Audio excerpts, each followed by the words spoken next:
This week, working together and staying apart. A new slice of apple. And theatre through the looking glass.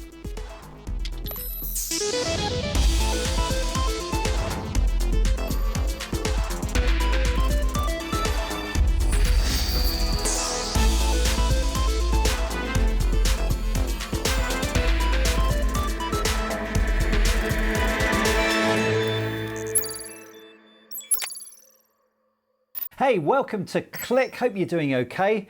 It's been a big week for me. Look where I've been. Yes, on my first train for 6 months. And look who I went to see. Only my good friend, Lara Lewington, who's smaller than she looks on TV. I've forgotten. True, but that picture doesn't help. It was really lovely to see you, and maybe next time I'll get the train to you. And if I do, I might be needing this. Now, I've been looking at this on your social media feed, and if I'm honest, I'm still having trouble processing it in my head even now. I don't blame you. My husband bought it for me as a romantic gift. You'd have thought after lockdown he'd be sick of the sight of my face, but it seems not, even though the dimensions are a little bit strange. Somewhat, yeah. Who said romance was dead, eh? But listen, inspired by that, I've come up with my own. So I've made my own version on a budget. So that's me, isn't it? There we go. Nice. It's a lot more flattering than mine. Well, thank you. No worse, I guess. No worse. Now listen, if you're going back to work, you may have to wear a mask either on the journey or in the office. For some people at work in bigger offices, all they have to do is maintain a safe distance from their colleagues if they can. Yes, but Jen Copestake's been to see how computer vision is being used to help keep people apart, both on the commute and in the office. During the pandemic, we've seen innovations in ways to monitor people's movement and activities to help stop the spread of the virus. This includes using drones like Dragonfly that can pick up on people coughing. And this system from Cameo, which detects whether or not people are wearing masks. Cameras, data, and computer vision software are used to ease the process of returning to work, including a first-of-its-kind system in one of London's busiest train stations. Here at St Pancras International Station, they're using something called digital twin technology to help monitor people's movements around the station. And they can determine from that different ways to encourage people to move apart during the commute. A digital twin is an up-to-the-minute replica in digital form of a space, including the people in it. The entire station was scanned by OpenSpace before the pandemic, working with the Department of Transport and Innovate UK. 30 bespoke cameras equipped with 3D sensors are dotted around the station, with another 20 on the way. Flat against the surface of the ceiling, they are separate from the current CCTV system. So we've got 3 cameras working in this part of the station, 1 above our head and 2 along this line. And what they've been, we've meshed those cameras together so they can give us a continuous views of movement across the concourse here. So what makes them different to the CCTV cameras? These are much more precise cameras. These are cameras that are able to specifically pick up the movement of people to a certain level of accuracy, so we can then process that data within our digital twin. This is the first time anywhere in the world a digital twin is managing the real-time movement of people in a train station, and the first system of this kind making operational decisions about social distancing. People pop up red or green depending on if they are 2 meters or more apart. All the data is anonymized in keeping with GDPR. Video data is combined with Wi-Fi ticketing information, and the team has access to huge amounts of pre- and post-COVID movement data to help develop the software. Station staff can then steer people to areas which are clearer, redirect lifts and escalators, and provide staff at hotspots to encourage social distancing. I think it's been very challenging from our perspective is to give confidence to our travelling public around the steps that we have taken to make sure that when they go through our stations that we are absolutely have robust plans and procedures in place. From the train to the office, a different kind of system is implemented here using pre-existing cameras. The Second Home co-working space saw a reduction in users since the start of the pandemic, and now they've introduced an alert system for staff to enforce social distancing. The data from 2 of the CCTV cameras here in this co-working space are being analysed in the cloud by an artificial intelligence engine that's able to determine how many people are in the space, the distance that they're keeping, how long people are staying distant, and even if people are talking, singing or sneezing. You can act on it quite quickly, you get alerted, I get alerted on my phone, so if there is a crowd congregating I can split it up quite quickly. So we have a one-directional system, but if people were bumping into each other, then we definitely look at rerouting people into a different way. Apart from distance, which is the most obvious one, there's also a whole slew of more nuanced behaviours, including everything from what people are engaged in, all of which has different effects on the particulates and the spread of the particulates. Are they wearing masks or not? How long are they spending in each other's presence? So it's a very rich picture of COVID-safe behaviour. All around the world, companies are taking advantage of advances in computer vision. Amazon's warehouse system uses image recognition and depth sensors to measure the distance between people. Employees who stay 6 feet apart get a green circle around them, while those who don't get a red one. Computer vision company Numina track the paths of where people are walking to better understand where hotspots are. The images are immediately stripped of any human characteristics and made into boxes with simple labels like pedestrian, car, and bus. Back at St. Pancras, there are plans to embed robots into the digital twin system next. They could be used for cleaning and then diverted to help police social distancing, saving workers from further potential exposure to the virus. Jen there, and until there's a vaccine, we're going to have to get used to some of these sort of measures. Of course, the other way to keep things up and running, though, is regular and quick testing, which could help keep anyone with the virus away from others. Now, right now in the UK, there are problems with people being able to access tests, but there are new types of tests currently being trialled. Different researchers are trying different methods, and the problem is that right now we don't know how well any of these will work. With current tests taking a day or more to come back, many of us are hoping for newer tests that could give results while you wait. Normally, developing a procedure takes a long time and the work is rigorously peer-reviewed and tested before we even get to hear about it. But right now, every new theory and every new test is being publicised much earlier in its development, leading to claims which can sound too good to be true, but which we all want to be true. Some companies are trying to develop on-the-spot testing that could take just 20 seconds. This one is investigating using AI to recognise the coronavirus in samples of saliva. Other patients in hospitals and care homes are using portable machines like this that deliver DNA swab results in just 90 minutes. No lab needed. The UK government has also partnered with the Oxford University spin-out behind these little and large devices, capable of analysing swab or saliva samples in 90 minutes. But there is a thought that it might not matter if the tests aren't that accurate. Now, this does sound counterintuitive, but it's an argument that's being put forward by economist and BBC presenter Tim Harford. You're saying that's not a disaster. It's only a disaster if we ignore the fact that the test is imperfect. So here, just to put some numbers on it, let's imagine 1 in 1,000 people is infected at any one time, which is not a million miles away from the situation right now in the UK. And let's say the test gives 10% false positives. So out of every 10 people you test, the test says they're positive, but in fact they're not infected at all. Well, run those numbers. You test 1,000 people, 1 of them has got the virus, and then 100 of them are wrongly flagged as having the virus because you've got a 10% false positive rate. So then you've got 100 times as many people being given false positives as given a true positive. So that sounds like a total disaster. It sounds like you couldn't possibly use that information. But think about it another way.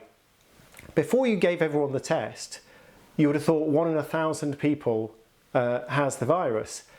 But now you're able to zoom in on a subset of those people, 100 people, and now you don't know 1 out of 100 people has the virus. So the other 900 people are probably fine. But if the alternative is to lock down everybody, is to tell everybody they have to stay home, to tell everyone they can't go to school or can't go to a restaurant, well, maybe the imperfect test could be better. We just have to use the information in the right way. So your latest book, How to Make the World Add Up, was just being finished, I think, as we were going into lockdown. And I wonder whether you looked at what the virus was doing around the world and whether that taught you anything about statistics. Well, I'm sad to say it underlined the point that I was trying to make in the book, which was that while we tend to think of statistics as a kind of political weapon, people lie with statistics and they try to win arguments with statistics. Actually, statistics are a way of seeing the world around us, seeing things we can't see in any other way. So they're a bit like you need radar to spot incoming bombers. We need statistics to spot the incoming virus. So I'm trying to get people to take the numbers seriously as a way of seeing what's true. Hello and welcome to the Week in Tech.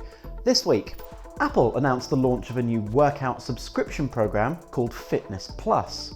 It forms part of a bundle of services including news and arcade, now branded as Apple One.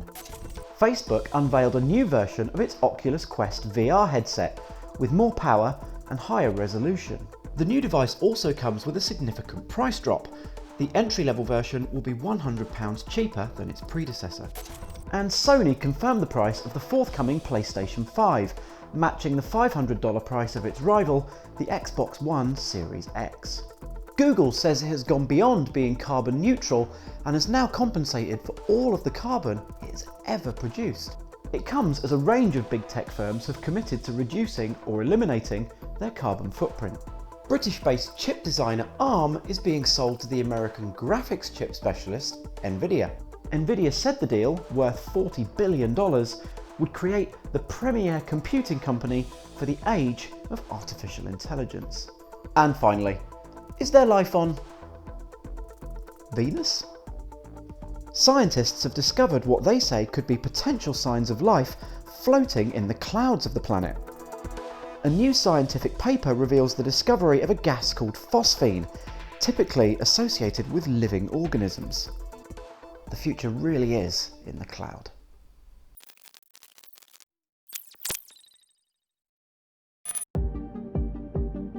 This isn't fog, it's smoke. California is a state reeling from wildfires. Flying into San Francisco this week from London, you could barely see the city. My name is James Clayton and I'm the new BBC and Click San Francisco technology reporter, and I've landed at a pretty weird time. I've been to San Francisco a few times before, but this was San Francisco, only different. Mandatory masks everywhere, the airport almost completely empty. The streets quieter, much more so than London. I've come during a monster week for tech though, many of the stories based on themes that are likely to dominate tech journalism in the years to come. On Monday, Oracle agreed a deal with TikTok to oversee its US operations, after Mr. Trump said it would ban the company if it couldn't find a US suitor. I'll be doing more on how tech is being dragged into a geopolitical battle between China and the US. It was also a week that Twitter launched its election hub to promote accurate information and resources for voters.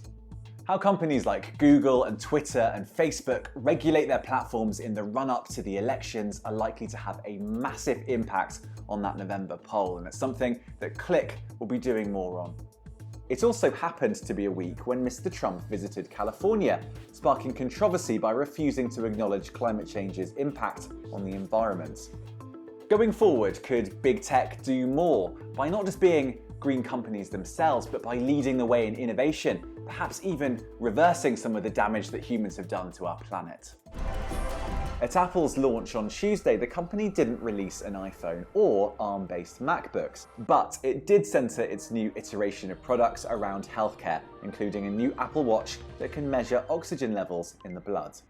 How the world of tech responds to COVID-19 in the coming years is likely to be crucial in our battle against the virus. And finally this week, Google was grilled by senators asking questions about antitrust, or in other words, are companies like Google monopolistic?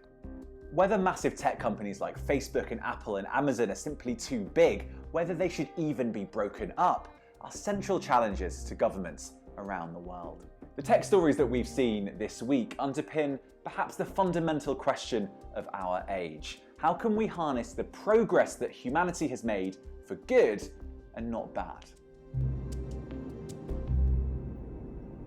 That was James Clayton, who, as he says, is our new man in San Francisco, and he's online now. James, not even off the plane, and we ask you to start filming. Well done. What a time to move to San Francisco, though. It's a really strange time for two reasons. I mean, obviously you've seen those kind of horrendous pictures of California under this huge blanket of smoke, and it's not just California, it's pretty much the whole of Western America. It's Oregon, it's Washington.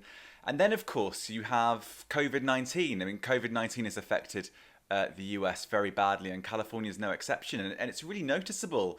So how do you feel about being there? If you look at all of the conferences that are coming up, literally all of them are virtual. So the chances of me actually being able to get there and, you know, review products in the same way as my predecessor did, well, it's going to be quite unlikely for now. I know that different people feel differently about climate change within the US, and the big tech giants have certainly committed to trying to go carbon neutral, or I think Google now says it is carbon neutral. Do you think the arrival of the forest fires at the doors of these companies will change any of their behaviours or focus any of their attention? I think the next stage is, are they going to really invest in the kind of innovation that the world might actually need to try and reverse some of this climate change? And at the moment, Microsoft have committed a lot of money to that. So have Amazon, so have Apple too. But really, it's only been in the last year that that's happened. What else are you looking forward to covering? Well, the big tech story in the next 5-6 weeks is going to be on social media with the US elections. You're already seeing all sorts of disinformation, all sorts of challenges and problems that companies like Facebook and Twitter and Google that owns YouTube are having to make when trying to regulate what should and shouldn't be on it. Well, we're really looking forward to hearing more about it from you over the coming weeks. James, thank you very much, and stay there. Now, you know, all of these launch events that we've been talking about, and indeed the run-up to the US election, they're all like theatre, really, aren't they? And that links perfectly to the next bit of the programme. Yes, theatre has had a particularly tough time of it since March, and until actors can tread the boards again, technology is seeing whether it can fill the void. But can it really provide the excitement of a live performance? Mark Chislak has disappeared down the rabbit hole to find out.